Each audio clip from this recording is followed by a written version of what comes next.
Let us look at this recent development, talking about the case of Nnamdi Kanu and federal government. As we have it, Nnamdi Kanu will know his fate today. This is after the court decided to rule on his no case submission today, earlier stated for October. But let me quickly bring you what we have on Daily Post before we go into the proper analysis. It said court set to rule on Nnamdi Kanu's no case submission on terrorism charges September 26. That is today. You go further to say that the leader of the indigenous people of Biafra, IPOB, Nnamdi Kanu, will on Friday, September 26, know his fate at the Federal High Court in Abuja, where he is requesting that the terrorism charges against him be quashed and be set free from the charges. Going further, I said Justice James Omotosho is set to deliver a ruling on whether the Biafra Nation agitator has a case to answer on terror charges or not on September 26.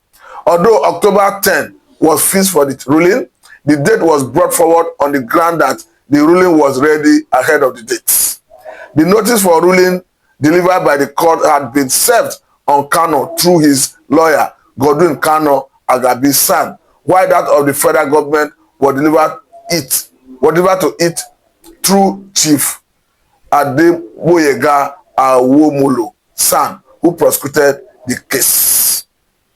At this point, let me quickly say that in legal proceeding, if somebody enter a case or no case submission, the judge will be made to rule on whether the person have case to answer or not.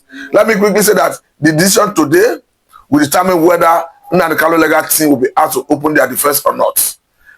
However it turns out, it is after today we'll know whether the defense counsel or another team will be asked to open their case. But let us quickly remember that before now, we have had a situation where Court of Appeal in the past have ruled that Nnamdi Kanu was extraordinary rendition from Kenya to Nigeria as such that he should be released.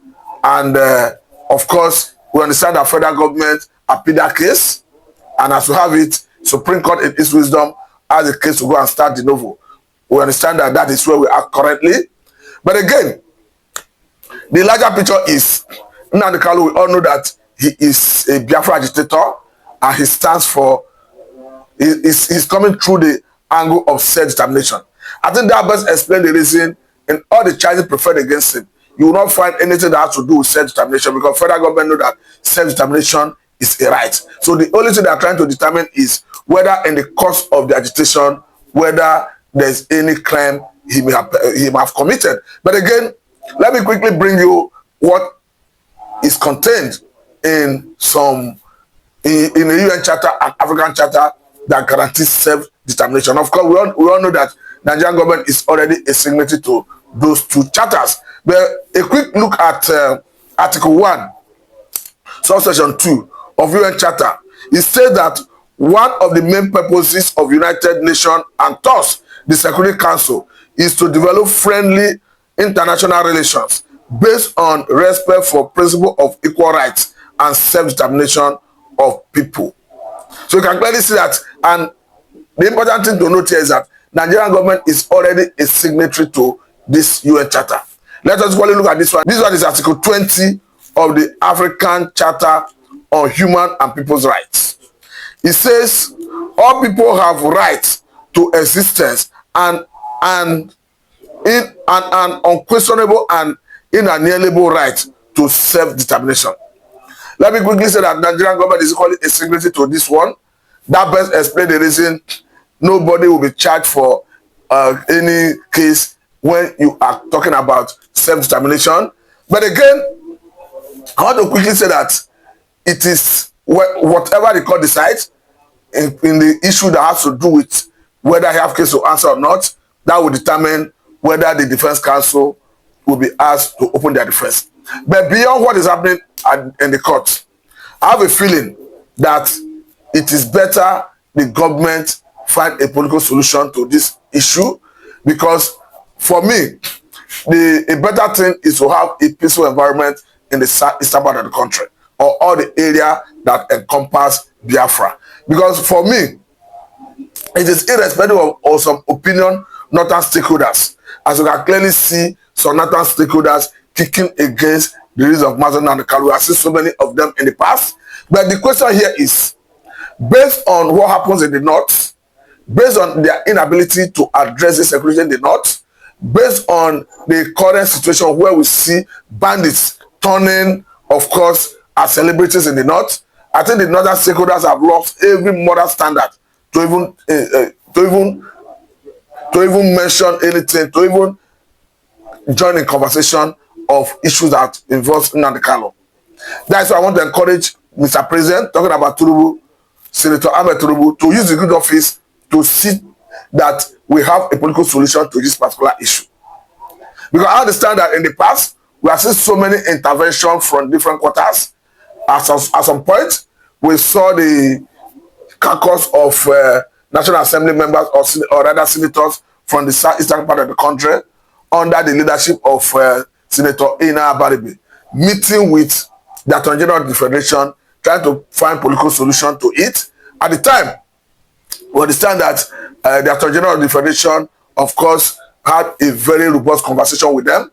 But we equally understand that even the minority caucus in the House of Rep at some point asked federal government to release the man unconditionally. And apart from that, we have equally seen a court in Kenya that have ruled that the process of even bringing Nnamdi Kanu from Kenya to Nigeria was illegal. Apart from that, we have equally seen the UN, of course, UN Working Group on Arbitrary Detention, admonishing Nigerian government to release Nnamdi Kanu unconditionally. Though the federal government have not heeded this admonition. But I think for me, what is ultimate is to have peace in the southeastern part of the country. And almost all the stakeholders have agreed, identified that the release of Nnamdi Kanu will engender that peace. So that's why I urge the president that beyond what is happening at the level of the court, that he should use his good office to ensure that it happens. Talking about a political solution. But we understand that the federal government is not prosecuting, and the federal government, through the office of the Attorney General of the Federation, can decide to use their discretionary power to drop the charges. That is the angle I'm coming from. Because if everybody, the governor, though we are still hoping that the governors from the region will add their voice to all the voices that have risen, of course, seeking for a political solution to that impasse. For me, a political solution is necessary at this point. Hence, there's peace is eluding that region. And for us to have peace rekindled or come back to that region, I want to believe that his release is a panacea to that. But again, just like I said, at some point, it is good that the government should address some level of injustice against the southeastern part of the country, the Igbos. I understand that currently, as we speak, there are so many projects being executed by federal government that southeastern part of the country is not captured. I stumbled on a video recently where you can clearly see senators from the southeastern part of the country lamenting that over 12 years that no dam in the region have gotten attention of federal government in terms of funding. Though the way it stands, this didn't start with this administration, because this administration just came in about 2 years ago, and they're talking about 12 years, and that have been happening since 12 years. So it means it has been there all this while. But I'm urging that all those imbalances should be addressed. How that has to do with the creation of states. Concurrently, we understand that only southeastern part of the country, southeastern region, is the one having 5 states. Any other geographical zone is having at least 6. That's why I'm advocating that at least one more state should be created to balance it. Because for me, I do not see any reason a place like Kano is having 44 local governments, a place like Jigawa is having 27 local governments, and Jigawa was carved out of Kano State, put together, I'm talking of 71 local governments. And if you look at North currently has 19 states, as against the 17 in the North. Sorry, as against the 17 in the South. So in essence, if you now create another state in the southeastern part of the country, that will bring to what we have in the South to 18. At least for me, it is fair enough, other than what we have currently. I understand that currently, the senator representing Delta North Senatorial District in the Senate, talking about Senator Ned Nwoko, is in the forefront of agitating for Adamawa State. Of course, we understand that Anioma is the Igbo-speaking part of Delta State, and his own advocacy is that let that state be created and be used to balance the imbalance in the state creation, so that the Anioma state can be added to the southeastern part of the country. I think it's a welcome development, and I encourage senators to see it as a clarion call to balance the imbalance that exists in the system.